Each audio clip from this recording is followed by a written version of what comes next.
The budget, 320 million. Oh my. Why? Where's the money? Where was it spent? Where are the receipts? Let me see the sheets. Oh my gosh. The Electric State is directed by the Russo brothers. It is written by Christopher Marcus, Stephen McFeely, and Simon Stalenhag, who wrote the book it's based off on. The Russo brothers, directors of some of the best Marvel films, Captain America Civil War, The Avengers Infinity War, Avengers Endgame. And the more the Russo brothers steps away from MCU content, the worse they do. And maybe that's starting to show a light on how influential Kevin Feige was to the MCU and its earlier 3 phases. Because outside of the MCU, man, I don't know what the heck they're doing. $320 million. This film, The Electric State, cost the same as Avengers Infinity War.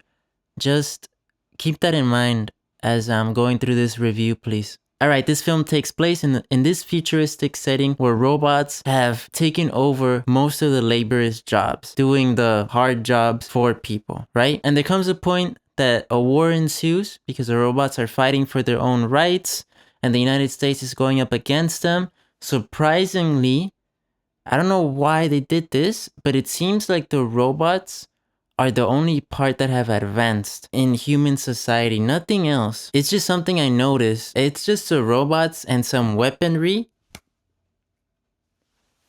They probably could have thought about that a bit more. This movie follows a girl in high school searching for her brother, who she initially thought had passed away. Turns out his psyche, his mind, is connected to this other robot that is a strong reference point to both of them from their past. And in search for him, she encounters Chris Pratt's character.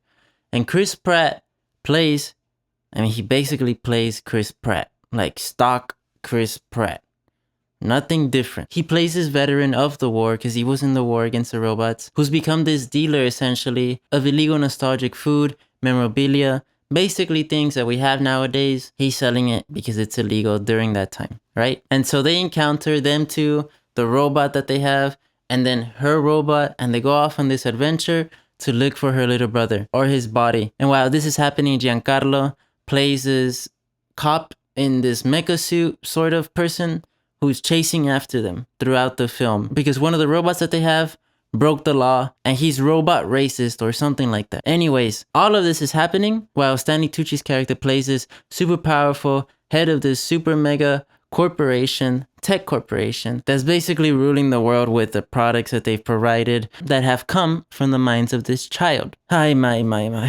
I want to first talk about the good things in this film. The graphics are decent. One of the robots that they hang out with, I think his name is Herm, I found him amusing. 1 or 2 scenes that I thought were well acted by a few of the characters. Wow, this movie's 2 hours? It felt like 4, man. Very dull. It feels like it's trying to explore high concept things that have been better explored in other films such as Blade Runner. And it's just hard to stand behind this film because of that. Because the characters make poor decisions. So that just makes the writing very, very poor. If it's consistently a bunch of characters just doing dumb choices, you start to question why we're here, how we got here. I was watching the film and I was like, how did I get here? This movie has an all-star cast. And it just seems like they just came in, asked for the most amount of money. They just clocked in, did their thing, as lowest as it was in this film. Maybe due to the writing, maybe due to themselves. I doubt it though, because these people are very capable actors. None of these characters are creative, inspiring, charismatic at all. Millie Bobby Brown's character just lacks a lot of personality, charisma, and protagonist weight. The movie just feels like a bunch of minor side characters were placed in a film and told to do action. So then you start to wonder where all of this money's going to, because visually, nothing's imaginative about this world. With this sort of budget, you should be able to feel the scope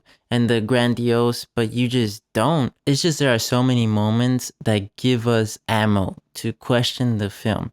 And by the end of it, I had like 2 machine guns. And unfortunately, the film is like suffering from identity crisis. I don't think it knows what it wants to be at times. I think it was flirting with deep concepts that dissipate in the air, and then it's trying to have this be a family film, emotional, but that part of the characters and the dynamics is never fleshed out, and the dialogue is weird. It's very forced. It feels inhumane, like an alien tried to write this. And by the end of it, you understand why it didn't get a theatrical release.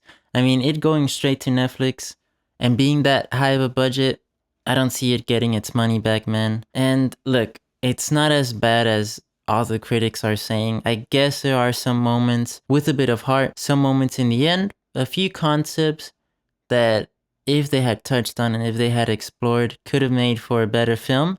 But because they don't, it just falls, man. This movie's a weak C-. The movie's rated PG-13 for science fiction violence and a bit of cursing sprinkled throughout the film. But that's pretty much it. Let me know what you guys thought about the electric state. I'm interested to hear what you have to say about this one, man.